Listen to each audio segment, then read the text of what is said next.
입술을 묻다. 피기맘.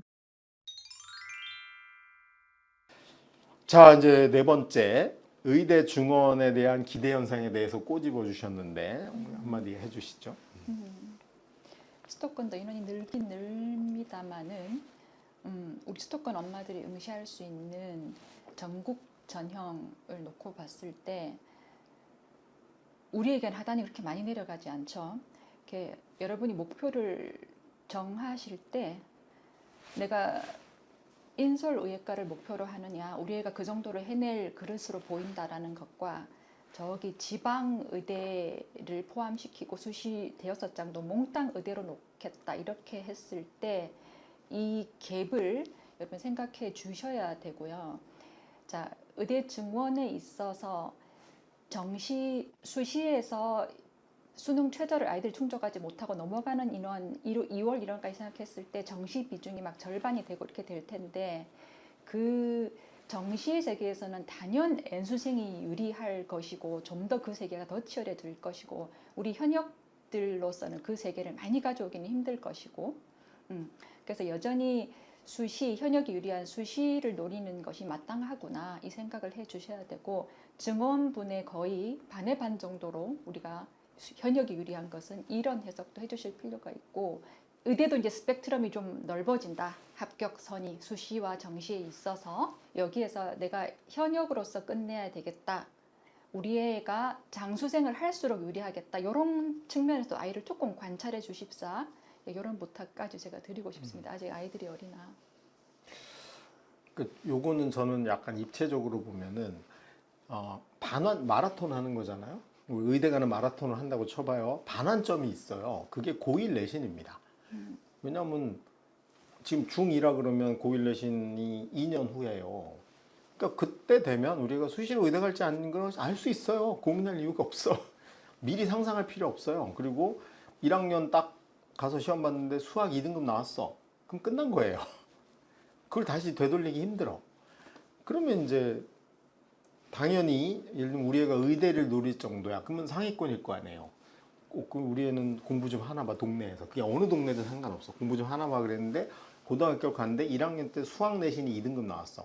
그럼 이 친구가 웬만한 실력은 되니까 당연히 수능은 1등급일 거예요. 만약에 수학 내신도 2등급인데 수능도 2등급, 3등급이야. 그러면 얘는 의대 준비를 애초에 안 했어야 되는 거야. 의대 준비 한다는 전제는 기본적으로 수능은 1등급이 나온다는 게 전제입니다. 그러니까 당연히 내가 내신이 2등급 나왔다는 건 수능은 1등급인데 내신이 2등급인 거잖아요. 그러면 바로 그날부로 정시를 준비하면 돼요. 그러니까 이 터닝 포인트가 있다니까. 그게 반환점이에요. 그래서 고민할 이유가 없어요. 우리 아까 그 따님분은 아까 이게 예외 10%에 있는 거라니까요. 얘는 기하고 미적분이 강하니까 틀림없이 뒤에 가서 뒤집을 거야, 내신을. 그런 확신이 있는데 우리 애는 최선을 다했는데 1학년 때도 안 나왔고 그런 자기의 뭔가 메리트가 있지도 않은데 여전히 나는 수시로 의대를 가야 되겠다. 이거는 정말 엄마가 애 인생을 망치는 거죠. 왜냐하면 재수생이 강하다고 말씀하셨는데 2학년 때부터 수능 준비, 3학년 때 수능 준비한 재수생하고 되도 않는 내신을 올린다고 2학년, 3학년 때 엉뚱한 거, 수능도 아닌 거, 특히 3학년 가면은 수능도 아닌 거, 미적분학 2, 그 다음에 기하 이런 거 내신을 열심히 하고 4학년 때, 요즘은 4학년이라는 얘기가 자연스럽죠. 4학년 때 뭐 학원 가가지고 연락에 수능 공부를 했다고 그 일찌감치 나는 수능에 올인할 거야라고 2년을 해온 애하고 붙어가지고 이기긴 쉽지 않아요. 그러니까 저는 재수생이냐 아니냐보다는 수능을 몇 년 올인했냐가 훨씬 중요하다. 그러니까 휘문고가 상상고나 외대부고를 제끼고 의대 합격 1등이 된 게 2022학년도부터거든요. 정시 늘어났을 맞아요. 때부터. 그때 뭐 휘문고의 방침은 간단했어요. 1학년 성적 보고 야, 너 의대 목표니? 이제 정시 준비해. 를 미리 알려준 거야. 그러니까 이 친구들은 고3 때 이미 재수생 효과가 난 거죠. 이제 그런 측면에서 공식으로는 전 간단하다고 봅니다. 고1까지는 수시 준비해. 수시로 갈 수 있다. 따져보고 안 됐다. 안 된다. 그러면 2학년 3학년 때 정시 준비해. 그리고 그래도 안 되면 재수하면 돼. 왜냐면 의대 가는 게 목표니까. 이게 명확하다. 목표의식이 없으면 절대 안 된다. 예를 들면 이런 엄마들은 저는 의대 못 간다고 보거든요. 의대 준비하다 안 되면 공대 가지 뭐. 절대로 못 갑니다. 근데 그러고 나서 공대 가면 다행인데 제가 속 터지는 건 그 고집 부려가지고 서울대 기계공학 멀쩡히 간 놈이 3학년 때 찾아와요. 선생님 저 도저히 안 되겠어. 의대 가야 돼. 확 우리 애였으면 패스일 것 같아 지금. 제가 미리 다 얘기해 줬거든요. 야 그럴 수 있으니 의대가 확실히 가고 싶으면 지금 고민해보고 2학년 때 결단을 해야 된다. 결단했어야 되는데 이 친구는 의대 못 가는 건 알겠는데요. 그래도 서울대 공대나 연대 공대나 해볼 수 있지 않을까요? 그래가지고 맨날 보고서 내고 수행평가하고 수능 아닌 과목 준비하고 꼴값을 떨다가 또 멀쩡히 잘 다녀. 그럼 아예 들어가자마자 때려 치든가. 근데 2학년까지 다니다 보니 친구들이 하나 둘씩 나가고 자기보다 공부 못했던 애가 의대 다닌다고 폼 잡고 과외비가 의대생이 더 비싸고 막 이런 꼴을 보고 갑자기 느닷없이 3학년 때 멘탈이 흔들리는 그거 보니까 진짜 승질 나더라고. 왜냐면 본인으로도 인생을 2년을 허비한 거고 사회적으로도 이게 뭐야. 서울대가 1년을 싼 등록금 받고 그렇게 공적 자금을 투입해서 가르쳐 놓은 놈이 느닷없이. 그러니까 저는 막 그 속 터지더라고요. 그래서 제가 제일 싫어하는 말이 사교육에서 연락에 준비하면 안 되면 학종으로 연고대라도 간다. 이거 전 정말 승질 나더라고. 목표가 의대면 의대를 어떻게 가냐를 얘기를 해줘야지. 이제 그런 측면에서 분명하게 반환점이 있어요. 고1 내신. 그리고 이게 5등급제에선 1학년 때 2등급 받은 애가 그러니까 뒤집어서 가기 쉽지 않아요. 예를 들면 우리 자녀분은 9등급제잖아. 그러면 9등급제에서 내신을 2등급 받았다.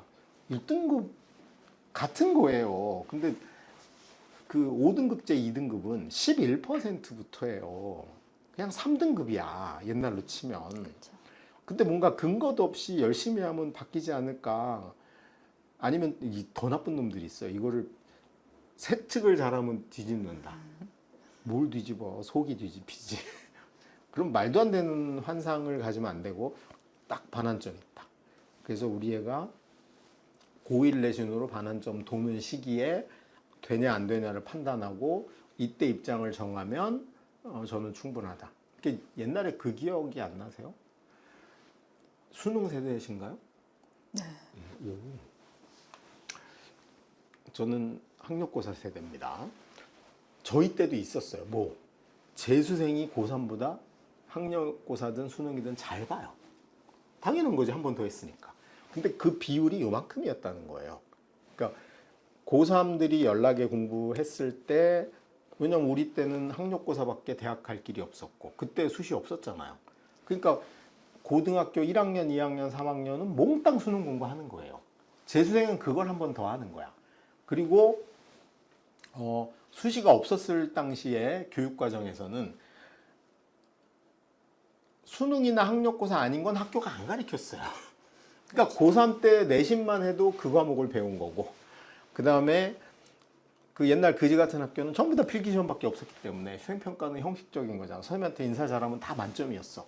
그러니까 모든 애들이 수능을 공부하든 안 하든 심지어 일진이나 예체능 애들도 수능 공부를 한 거예요. 근데 지금은 뭐냐 하면 센 학교이거나 좋은 학교일수록 수능 공부를 못하게 하는 시스템이 고2부터 작동을 해요.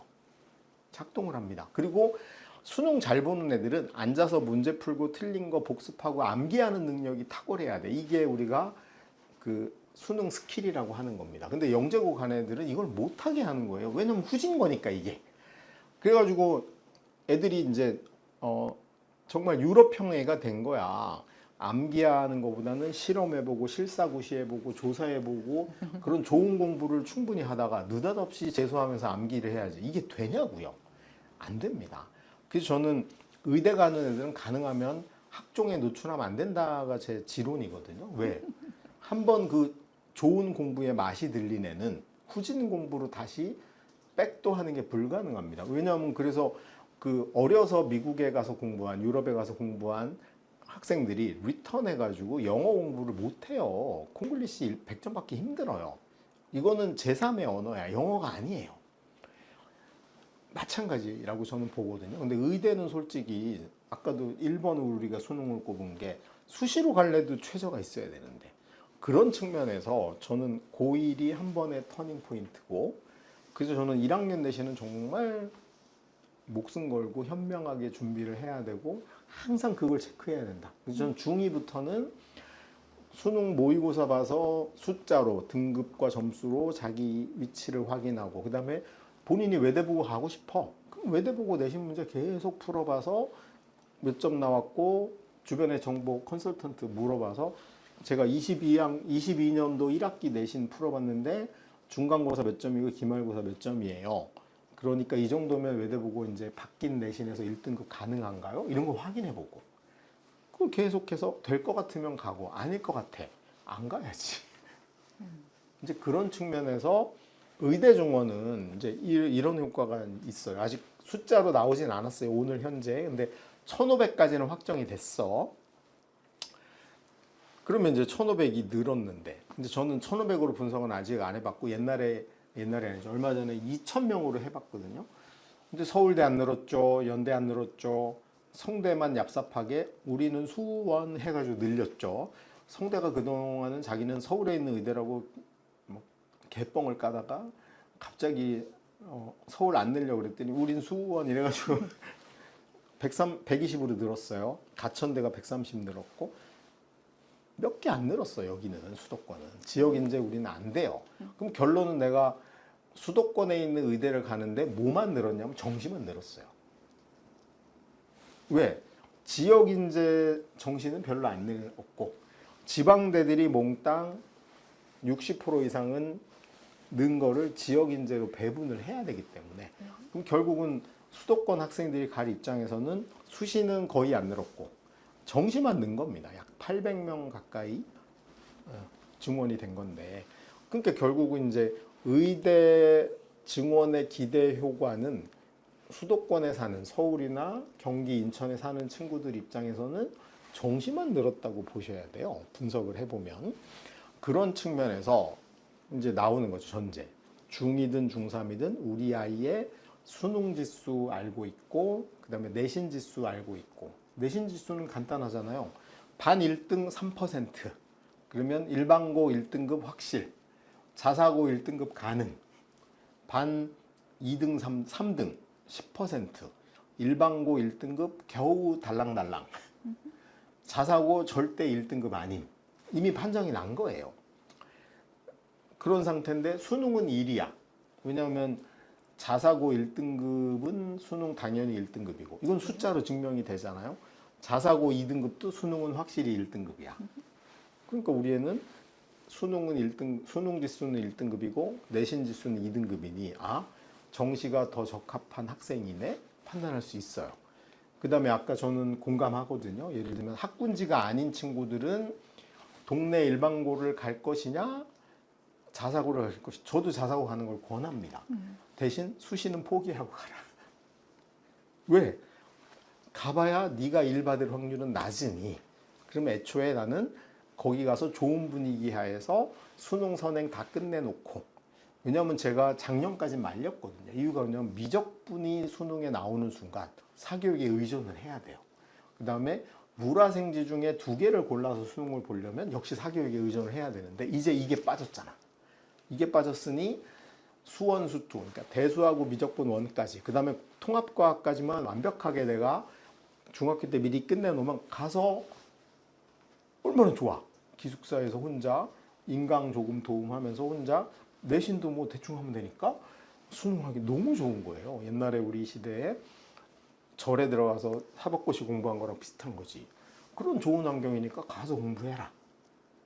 단 제가 꼭 얘기하죠. 아이한테 너는 수시로 의대 갈 생각을 때려쳐라. 이 얘기는 꼭 해주고 보내야 돼. 그래야지 막 수행평가하느라고 그 좋은 시간을 다 쓰고 되도 않는 막 성적 올리느라고 되도 않는 거 하느라고 시간 낭비를 안 할 수 있다는 거예요. 이제 그런 측면에서 가라고 저는 하거든요. 근데 목표가 분명해야 되고 왜 가야 되는지를 알고 가야 된다. 이제 그런 게 좀 있는 것 같아요. 의대 중원은 수도권 학생에게는 어떤 정시가 된다는 희망을 약간 줄 수 있다는 거고, 지방은 대박이죠. 이게 우리가 전국에서 하는 거니까. 제가 분명히 3년 전에 얘기했어요.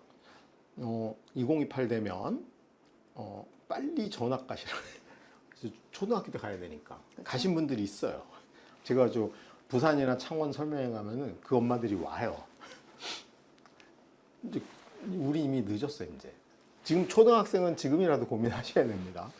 근데 이제 중학생은 이미 늦었어. 그런 입장이면은 의대가 증원된 거는 어느 방향에 나한테 득이 되는지 고민을 해봐야 되고. 근데 이제 여학생들은 대박입니다. 자기는 의대 가기 싫은데 엄마가 자꾸 의대를 강요하는 여학생들은 살짝 약대가면 되거든. 여학생들은 그 학생 입장에서는 대박입니다. 왜냐하면 의대 2,000명이 가줄 거니까. 가줄 거니까. 왜냐하면 지금 고3이 1,500명이고 내년부터는 2,000명 확정이고 적어도 지금 중3은 무조건 2,000명이야. 그러니까 전국에서 2,000명이 의대로 빠져주는 효과가 있는 거죠. 약대는 안 늘었어도. 그래서 나는 가만히 있어도 2,000등 밑으로 내려가도 약대는 가는 거야. 네. 그런 측면에서 저는 의대가 아닌 친구들한테는 수시든 정시든 굉장히 기회가 넓어진 거고, 당연히 서울대, 연대고대 컷도 2,000등 떨어지겠죠.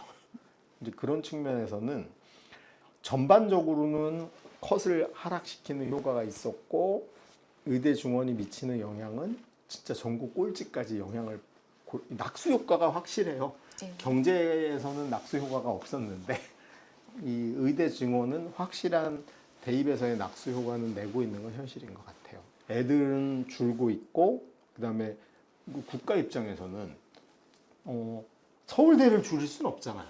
그리고 이제 첨단학과, 윤석열 대통령도 첨단학과를 늘려야 되는데 이게 법과 제도를 따르려고 하면 문과 교수들이 반대를 하니까. 이게 왜냐면 여기를 줄여야지 여기를 늘릴 수 있는데, 그러니까 뭘로 편법을 한 거예요?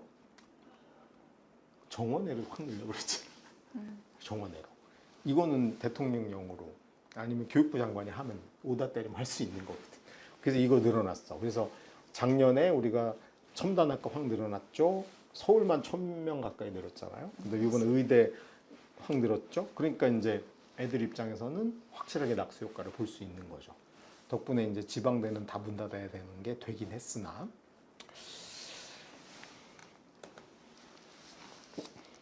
자, 이제 그래서 의예과를 목표로 한다. 그럼 정말 팔방미인이 돼야 되는 것이냐? 이 부분 한번 정리를 해주시죠. 그래서 어머니들이 타고나야 하는가, 아니면 나의 노력을 일정 부분 반영할 수 있을 것인가. 여러분도 또 투자자이기도 하고 이 고민을 이슈를 얘기를 하시는데, 자, 여러분이 신경 쓰이시는 대표적인 요소들을 제가 오각형으로 놓아봤는데, 네, 가장 정점에 있는 요소는 수능 내신 포함해서 골고루 득점할 수 있는 네, 그 기본적인 머리와 결과를 내는 그 아이의 헝그리 정신, 네, 이거의 종합을 제일 상단에 놓았고요. 그리고 근데 이제 저는 요걸 유튜브 이제 피기만에서 뭐라고 표현하냐면 득점 능력이라고 네, 표현하거든요. 득점 득점 능력. 네. 그리고 요거를 이제 그 민간인 용어로 하면 눈치라고 저는 보거든요. 왜냐하면 제가 제일 안타까운 친구가 집안이 의사 집안이에요.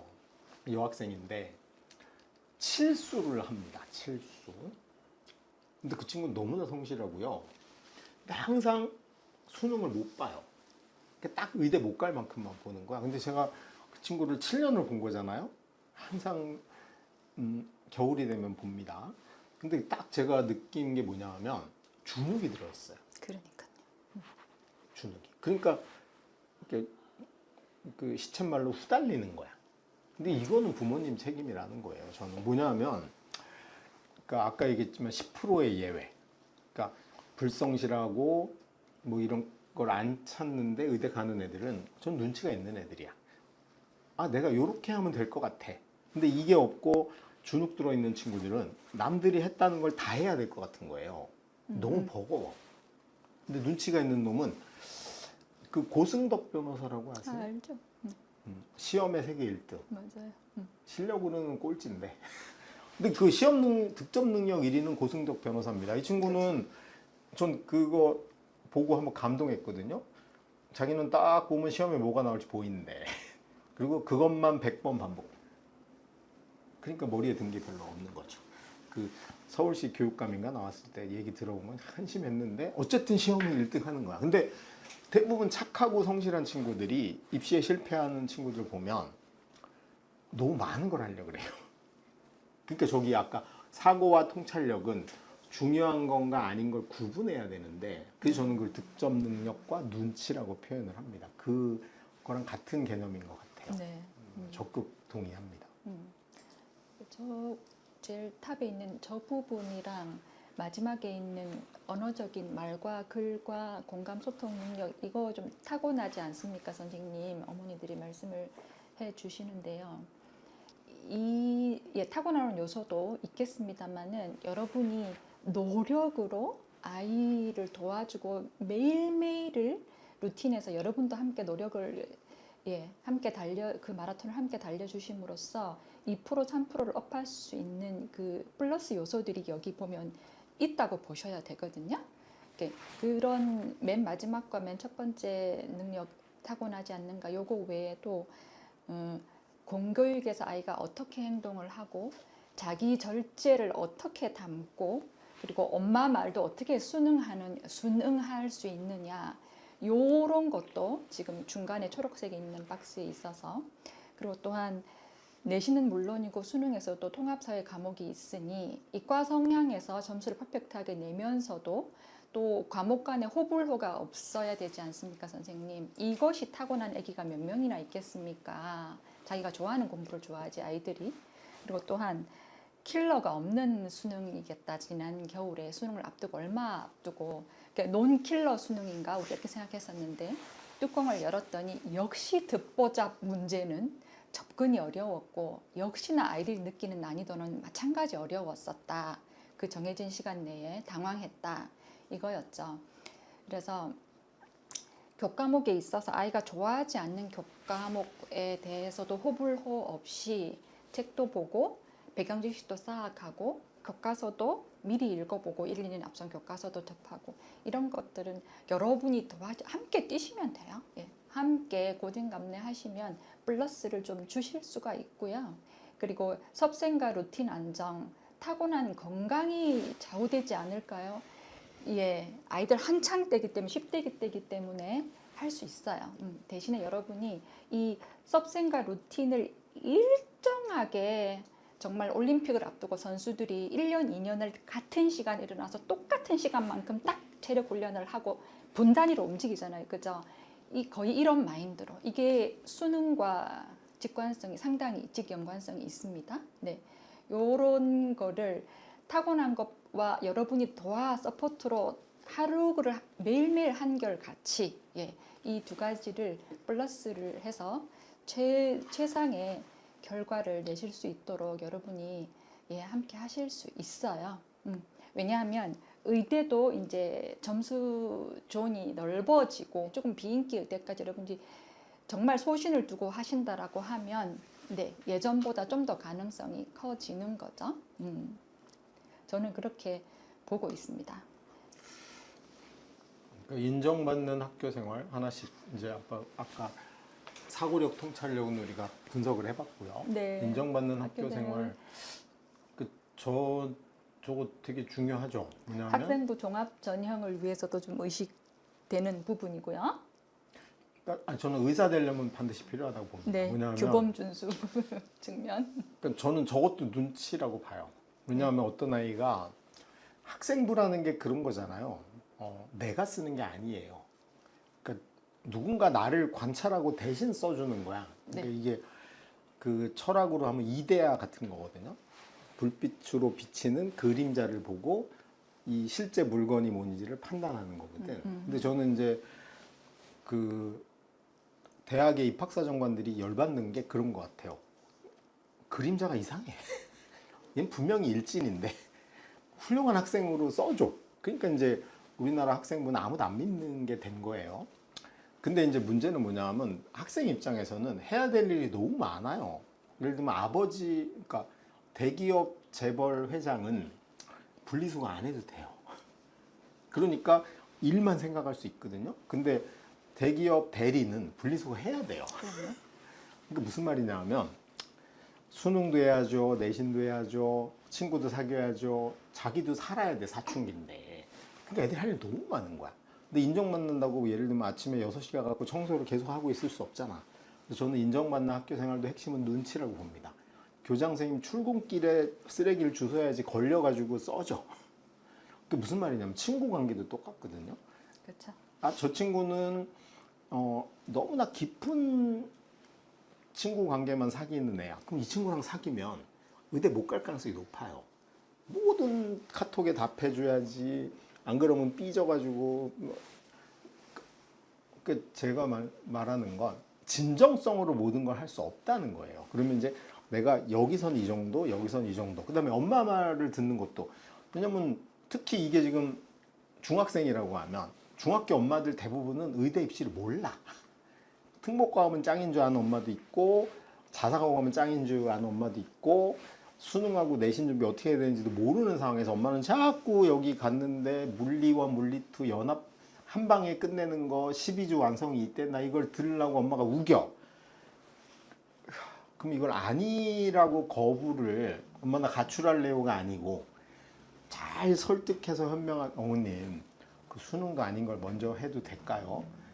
근데 엄마가 우기시면 4주 완성짜리 있으면 제가 할게요. 뭐 이런 이게 사실은 부모님들이 해줄 일이에요. 대화하면서 얘기도 들어주고 아까 얘기했지만 의대 못 가는 저는 가장 큰 이유는 주눅이 든 거라고 봅니다. 근데 이제 그런 면에서 자기 얘기도 당당히 하고 그리고 그런 거를 부모님, 그러니까 예를 들면 학교 선생님하고 선생님 말 틀렸어요. 이렇게 얘기할 수 있는 사람은 없어요. 그럼 이제 얘가 부모님하고 얘기할 때도 그런 걸 자분자분 해가지고 우리 지금 현실의 어른들 중에도 말만 하면 미움받는 사람들이 있잖아요. 누구라고 얘기는 못하겠지만 근데 그렇게 미운 털이 박히면 안 되잖아. 그럼 애들이 소통해가면서 그걸 하는 걸 부모님하고 협의를 하는 걸 연습을 해야 되거든. 어머님 그렇죠. 수능 아니라는데 통합과학 한 번 더 하면 안 될까요? 뭐 이런 거 얘기를 좀 하면서 여기 너무 단정적으로 야 이거 시킨 대로 해봐. 그리고 이런 경험이 쌓이면 얘는 그 주눅이 듭니다. 근데 그 문제는 그 엄마들이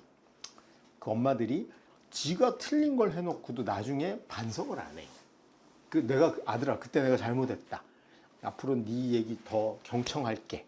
근데 이게 아니고 끝까지 우기는 걸 경험한 사람은 특히 아이들은 부모하고 그걸 소통 안 하려고 합니다. 그렇죠. 그리고 그런 허위의식이 있는 예를 들면 외대부고 교복만 입으면 의대 갈 거라고 착각하는 엄마들일수록 반성 안 해.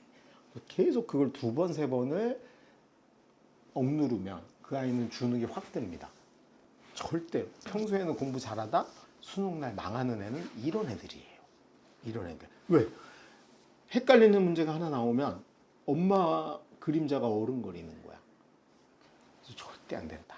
이 언어 전달 표현 및 무한한 소통력은 무난한 소통력.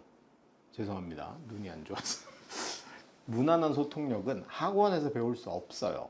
가장 주변에 있는 데서부터 배워야 되고 그 역할을 중학생일 때까지는 부모가 해줘야 됩니다. 이걸 컨설턴트 해줄 수 없고요. 학교 담임쌤 미쳤어요? 지혜도 못하는데 남의 애를 해주게? 꿈과 기대를 접으세요. 내가 해야 돼. 이제 그러고 엄마도 그렇게 아이를 너 이거 안 하면 나가라고까지 강하게 밀어붙이려면 강남의 센 엄마들은 자기가 정보가 있는 거야. 안 틀려. 야 이거 하는 게 맞는 거야. 라고 근거를 갖고 얘기를 해야 되는데 아이 하나 설득할 수 없는 근거로 미신 그런 말도 안 되는 얘기에 넘어가가지고 그걸 애들 인생이 걸린 걸로 우기는 건 안 해야 된다. 그래서 저는 이 오각형의 구조를 하려면 부모가 이 오각형을 이해를 해야 되고 지가 저 오각형으로 살아야 돼요. 그리고 컨설턴트가 됐든 조언을 받는 사람도 저 오각형을 균형을 유지하고 있는 사람들한테 받아야 돼요.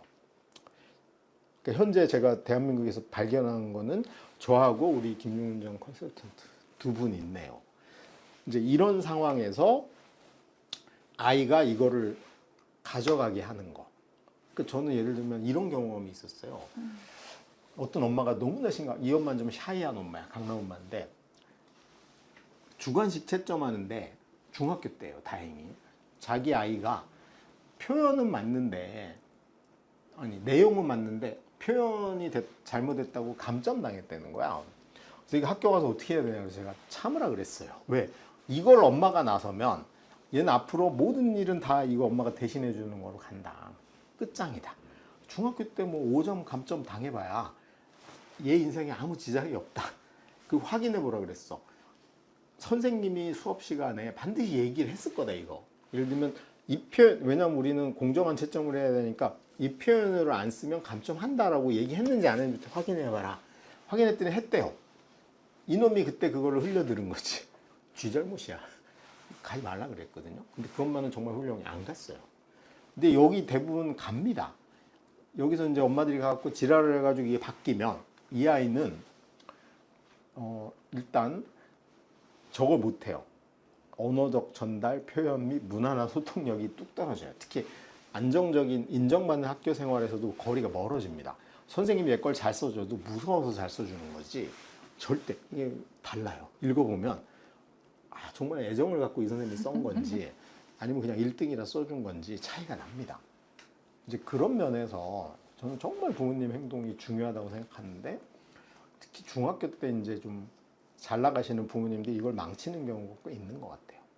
그럼 이제 뭐 어떤 방향이나 틀에서는 이제 정리를 해보면 늘어났고 입시가 바뀌었어. 바뀐 입시의 핵심은 내신은 5등급이 됐고 수능은 여전히 9등급이지만 범위가 줄었어. 변별이 다른 방식으로 될 수 있어. 이런 거고 그 다음에 이 의대 인원 2,000명은 이제 느는 건 거의 확정적이야. 근데 그게 지역은 지역 인재의 덕을 볼 거고 서울 애들은 서울 수도권 애들은 그냥 는 거 자체 낙수 효과가 좀 있는 측면이 된 거예요. 그다음에 의대를 가려고 하는 사회적 분위기는 더 커졌어. 그래서 늘었지만 경쟁이 줄진 않는 거는 되는 것 같아요. 이 객관적 조건이야. 그리고 이제 그런 면에서 의대 갈 요소가 다양하지만 어쨌든 우리 김윤정 컨설턴트님이 지적하신 부분은 첫 번째 요소는 수능이다. 수능은 정시에서는 절대적이고 수시에서도 여전히 최저로 절대적 지위를 갖고 있기 때문에 수능은 중요하다. 쉬워졌다고 얕보지 마라. 네. 이런 걸 강조하셨고 두 번째는 내신이야. 내신은 우리가 토론의 과정에서 나누어 보자. 1학년 내신, 2학년 내신, 3학년 내신 나눠보자 얘기를 했고 수능과 겹치는 건 목숨 걸고 해야 되고 수능과 안 겹치는 건 할지 말지를 전문가한테 물어봐라. 김윤정 선생님하고 뭐 저나 이렇게 물어봐서 이거 해야 되는 의미가 있을까요? 내 현재의 상황에선 확인하고 하자. 그리고 세 번째 자사고 등의 고등학교 선택. 의대를 가겠다는 친구는 고입이 아니고 선택이라고 우리가 규정을 했는데 선택을 할 땐 과연 어떤 목적으로 정말 수시로 의대를 가려는 목적인지 공부 분위기가 좋아서 가려고 하는 건지 아니면 수능 준비하는 데는 우리 애는 학원 다니는 것보다 혼자 거기서 공부하는 게 나아서 가는 건지 다양한 목표에 맞게 선택을 해야 된다라는 거고 그 다음에 그런 아이가 타고나는 게 아니고 만들어지는 거기 때문에 실제로 주변에 있는 부모님이나 뭐 컨설팅이든 학원이든 주변 어른들이 미치는 영향이 커. 그런 측면에서 득점 능력, 그 다음에 학교 생활에서의 자기가 어떻게 움직여야 될지에 대한 진지한 고민에서 연습해 보는 거죠. 그런 거. 그 다음에 저는 아까 수능 지수 같은 경우 계속 모의고사 봐보고 체크하자 그랬잖아요. 근데 그게 뭐가냐면 저희가 쭉 숫자로 봤더니 수학 1, 과학 1인데 국어가 2야. 아프잖아. 아, 국어를 더 해야 되겠구나. 이게 그걸 보면 자연스럽게 되거든요. 근데 그게 아니고 약간 그 주술적으로 야, 넌 왠지 국어가 약한 것 같아. 더 해. 설득이 안 되는 거죠. 근데 그냥 애한테 보여주면 돼요. 112. 2가 뭔지 봤더니 국어야. 엄마 나 국어 공부 좀 더 하게 시간 조정해 주세요. 이게 나오거든. 그래서 그거는 저는 균형이 어떤지를 보여주면 된다. 그 다음에 언어 전달력이 크는 시기인데 이 부분을 어떻게 같이 키워갈지에 대한 거. 사실은 이거 다 모이면 내신도 1등급 나오는 거고 수능도 1등급 나오는 거죠. 루틴 너무나 중요하죠. 이제 이걸 한국말로 하면 습관이라고 번역할 수 있는데 네, 그러니까 저는 중학교 시기는 루틴을 완성하는 시기인 것 같아요. 맞습니다. 루틴이. 그 루틴이 되게 중요한 게 뭐냐 하면 사람이 뭘 할 때마다 의식이 작용을 하면 야, 오늘 아침에 일찍 일어나야지. 맨날 이걸 하다 보면 정작 중요할 때 그런 의식을 못 써요. 왜냐면 인간이 총 쓸 수 있는 의지의 양은 정해져 있는데 꼴랑 아침에 일어나는 거에 모든 의지를 다 써. 그러면 이제 정말 중요할 때 그걸 못 쓸 가능성이 높아. 그래서 이거를 이제 뇌과학에서는 그 서클 1, 2 이렇게 구분하거든요. 그래서 서클 2가 의지가 관여하는 건데 얘를 효율적인 인간들은 얘를 서클 1으로 보내는 거야. 그럼 서클 1은 뭐냐 하면 그냥 기계적으로 하는 겁니다. 자동 반사처럼. 그래서 습관이 되려면 그냥 아침에 일찍 있나? 일어나면 세수하고 밥 먹고 책 한 번 봐. 근데 이걸 맨날 의지로 하는 애는 3일을 못 가는 거죠. 그리고 이건 고등학교 와서 만들긴 힘들어. 이제 그런 측면에서 이 루틴을 안정화시켜. 그럼 정서 안정은 따라옵니다. 너 왜 아침에 공부하니? 저는 의대를 가야 돼서. 이런 비자감이 있는 애, 독립운동 시기도 아니고 오래 못 가지만 너 왜 공부하고 있니? 그러게 내가 왜 하고 있지? 이런 애는 100% 의대 갑니다. 정서도 안정돼 있고. 그런 측면에서 이거 되게 중요한 네. 5가지인데 마지막으로 하나만 짚어주세요. 여기 중에 뭐가 제일 중요할까요? 하나만 꼽으시면 그럼 순서대로 뭐부터 하면 제일 좋다로 꼽으면 네, 부모님들은 타고난 탑에 있는 자기 머리 그릇이 가장 중요하지 않느냐 이제 이렇게 생각을 하시는데요. 저는 그럼에도 불구하고 의대를 못 가는 학생이 생길 수 있잖아요. 근데 그 차이는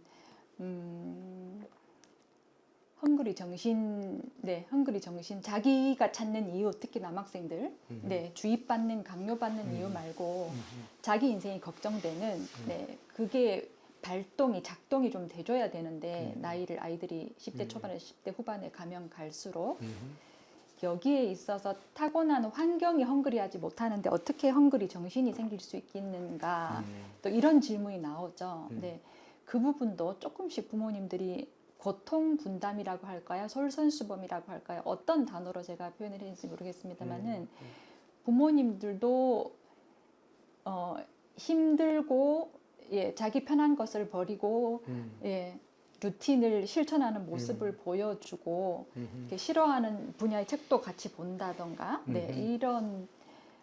이런 면면들을 보여주시면서 아이가 자기 규율을 만들어가고 이렇게 헝그리 정신 물론 환경에서 타고납니다만은 일정 부분 조금 보탤 수 있지 않는가 이게 정신적인 동기 유발이기도 하고 그 정도로 제가 부모님 역할을 보고 있습니다.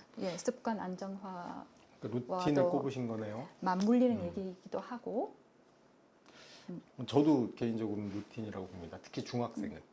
왜냐면 중학생은 동기부여로 하기 힘들어요. 그러니까 중학생이 동기부여돼서 꽂혀가지고 할 수 있는 건 아이돌 되기 밖에 없다고 저는 봅니다. 아니면 게임. 왜냐면 미래를 걱정 안 해도 되고 지금의 열정을 불태우는. 그러니까 유럽에서 제가 얻은 책을 보다 보니 유럽에서 영재성을 한국하고 미국하고 유럽이 규정하는 게 다르더라고요. 우리나라는 영재성을 뭐라고 규정하냐면 미국이나 우리나라 그냥 잘난 거야. 천재야. 근데 유럽은 그렇게 규정하지 않더라고요. 뭐냐면 그래서 영재가 되게 다양한 거야. 영재가 뭐냐 하면 어떤 것에 대한 집착이 과도하게 있는 걸 영재라고 규정을 합니다. 그래서 과학 영재는 과학에 그냥 꽂혀 있는 거야. 우리말로 하면 꽂혔다야. 근데 어떤 애들은 술에 꽂히는 애들도 있는 거예요. 그다음에 그 과흥분성 이런 표현도 하거든요. 예. 그러니까 이제 불공정한 것만 보면 꽂히시는 분들이 있어요. 그 분야의 영재예요. 예를 들면 테레사 수녀님도 영재인 거예요. 예수도 영재였던 거고 부처도 영재였던 거야. 근데 이제 이제 현대 사회에서는 특히 한국에서는 수학 영재 빼고는 인정을 안 해주는 예술 영재 있는 거고요. 예.